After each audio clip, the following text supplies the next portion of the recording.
Series 79 Oldsmobile Cutlass Brougham. We were talking the other day. He said he was sitting at a light and he drove it. He said the car's driving fine. He's just had a little bit of brake pedal issues. So we're going to dig in, see what we got going on. So Barry was saying that he was sitting at a light and the brake pedal would sink when he's at a full stop. That tells me that there's probably an internal leak here on the master cylinder. Just want to take a look at some things. Oh, come on, damn you. Ooh, wow. Definitely was some pressure in there. Ooh, yucky. This fluid is gross. Alright.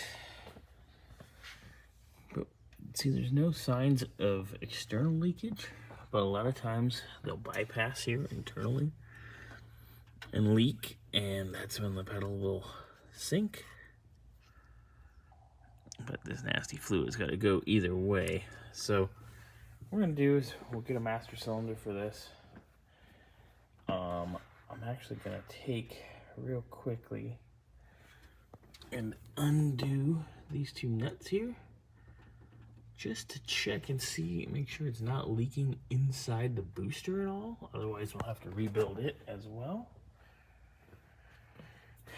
But we might just be lucky and have to replace the master. All right, so we got the nuts off and we are nice and dry inside, which is good. That means our only leak is an internal leak, so we don't have to send our brake booster out. Good thing. Good, good, good. So we'll put this back together so the car is movable, and I will get a master cylinder on the way.